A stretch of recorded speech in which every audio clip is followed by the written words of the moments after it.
ইমাম হুসাইন রাদিয়াল্লাহু তাআলা আনহু নির্মমভাবে শাহাদাত বরণ করেছিলেন 61 হিজরি এই মুহররমের 10 তারিখে। মুহররমের 10 তারিখ। অথচ আমাদের ভিতরে আমরা মুহররম বলতে কারবালাই বুঝি, কিন্তু আসলে তা না। দুনিয়ার সূচনাগুলো থেকে মুহররমের তাৎপর্য এবং মুহররমের অনেক উত্থান পতন ইতিহাসের ভিতরে যা ঘটনা ঘটেছে হয়ে আসছে। আমার ভাইরা বলেন, ইমাম হুসাইন রাদিয়াল্লাহু তাআলা আনহু মদিনাতুল মুনাওয়ারায় অবস্থান করতেছিলেন। কুফার শহর থেকে শত শত সিনি ইমাম হুসাইনের কাছে আসি, আপনি আমাদের মাঝে আগমন করুন, আমরা তাকে খলিফা হিসেবে মনোনীত করতে চাই। শত শত চিঠি ইমাম হুসাইনকে দেওয়ার জন্য কুফার অধিবাসীরা তার কাছে প্রেরণ করেছে। আল্লাহু আকবার। ইমাম হুসাইন রাদিয়াল্লাহু তাআলা এদিকে আমির মুআবিয়া রাদিয়াল্লাহু তাআলা নবীজির সাহাবী জলিলুল কদর সাহাবী কাদরি ও ইমাম হুসাইন হযরত মুআবিয়া রাদিয়াল্লাহু তাআলা তার পুত্র ইয়াজিদকে যখন খেলাফতের মসনদে সমাসীন করলেন, হযরত আমির মুআবিয়া নিজস্ব মত নিয়ে কোন সিদ্ধান্ত গ্রহণ করে নাই। বড় বড় সাহাবায়ে কিরামকে নিয়ে পরামর্শ করে তার মসনদে বসাইছিলেন। কারণ হযরত মুআবিয়া রাদিয়াল্লাহু তাআলা একজন ইসলামী সিফাসালার একজন রাজনীতিবিদ এবং অনেক সূক্ষ্মদর্শী, অনেক দক্ষতার অধিকারী ছিলেন। ঠিক তেমনি ভাবে ইয়াজিদের ভিতরে কিন্তু ভালোভাবে দক্ষতার যোগ্যতা ছিল। হযরত মুআবিয়া রাদিয়াল্লাহু তাআলা খেলাফতের মসনদে অবস্থান করে বিভিন্ন অভিযান পরিচালনা করার জন্য ইয়াজিদকে পাঠাইছিল। সেখানে অনেক কৃতিত্বের সাথে ইয়াজিদ কিন্তু অভিযান পরিচালনা করে এসেছিল।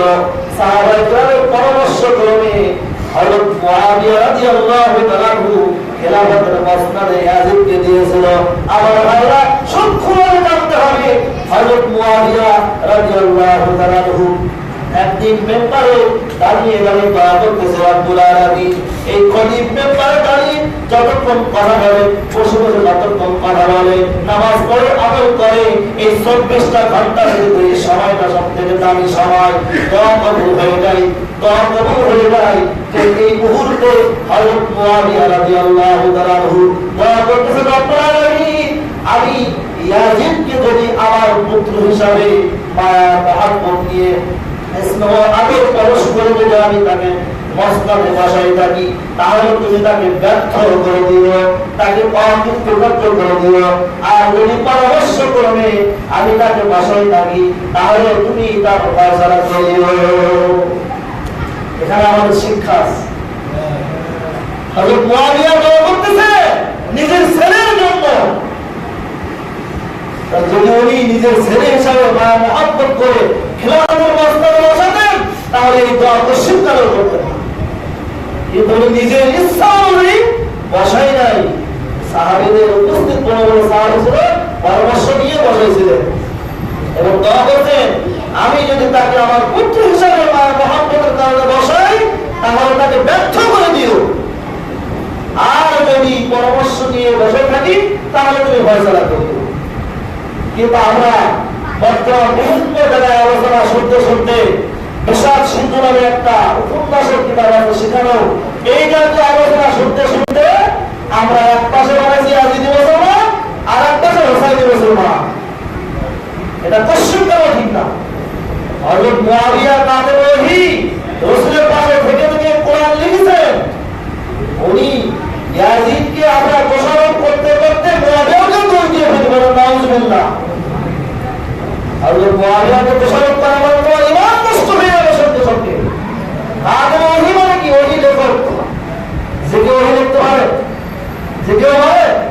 রাসূলের পাশে থেকে থেকে কোরআন লিখেছে হযরত মুআবিয়া রাদিয়াল্লাহু তাআলা। তো যাই হোক, এ বিষয়ে একটি ইঙ্গিত দিলাম, সময় সংক্ষেপ। আর বলো, হযরত ইমাম হুসাইন যখন শেষ পর্যন্ত কুফার নগরীতে গেলেন, হযরত ইমাম হুসাইন ছিলেন অত্যন্ত পরহেজগার এবং নম্র স্বভাবের অধিকারী, অত্যন্ত পরহেজগার এবং মুত্তাকি এবং নবী সাহাবায়ে করেছিলেন নবীর পরিচয় নবীর রক্ত। কিন্তু ইমাম হুসাইন রাদিয়াল্লাহু আনহু কুফাবাসীদের অনুরোধ রক্ষা করতে না পেরে তিনি বের হয়েছেন। অথচ মক্কা এবং মদিনার বড় বড় সাহাবীরা ইমাম হুসাইনকে নিষেধ করছিল। হযরত আব্দুল্লাহ ইবনে মাসউদ, হযরত আব্দুল্লাহ ইবনে আব্বাস, হযরত আব্দুল্লাহ ইবনে জুবাইর, এই জাতীয় বড় বড় সাহাবী ইমাম হুসাইনকে বলেছিল, তুমি কুফায় যেও না, কুফার লোকদের অবস্থা কিন্তু আমরা ভালো মন্দ জানি, যেও না কুফায়, তোমার অবস্থা ভালো না। কিন্তু উনি সর্বশেষ সিদ্ধান্ত গ্রহণ করলেন যে সেখানে আমার জনসমর্থন বহুত রয়েছে এবং তারা আমার অনুরোধ করতে আমাকে যেতে হবে। সপরিবারে গিয়েছিলেন।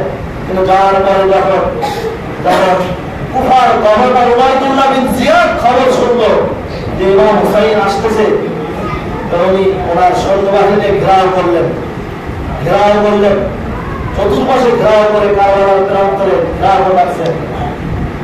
এদিকে ইয়াজিদ খেলাফতের মসনদে সময় শেষ করতেছে।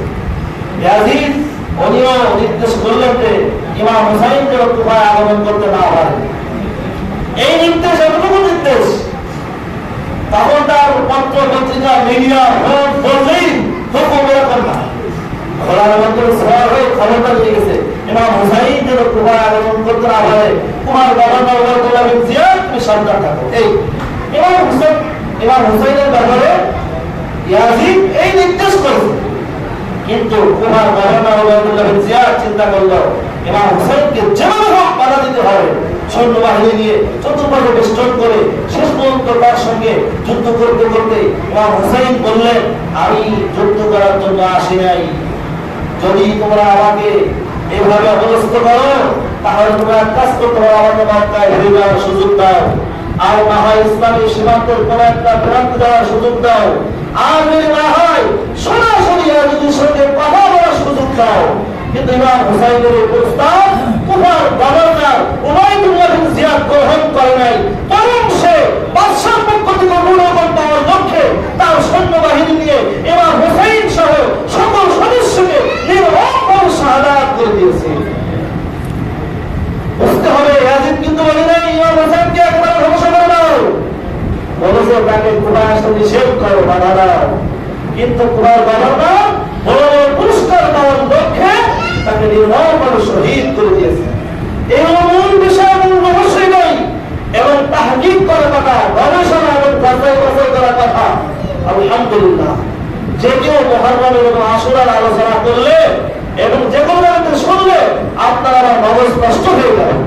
এগুলো তাহকিক কথা আমরা হযরত উলামায়ে কিরাম থেকে এবং প্রসিদ্ধ সহিহ কিতাব থেকে এগুলো যাচাই বাছাই করে বলছি। এজন্য আমার ভাইরা আমাদেরা, এখান থেকে আমাদের শিক্ষা, ইমাম হুসাইন শাহাদাত বরণ করবে আল্লাহ লিখে দিয়েছিল। উনি সত্য এবং ন্যায় প্রতিষ্ঠা করার লক্ষ্যে সর্বশেষ রক্তবিন্দু দিয়ে হলেও উনি কিন্তু ইয়াজিদের কাছে মাথা নত করে নাই, বরং নিজের জীবনকে শাহাদাত বরণ করে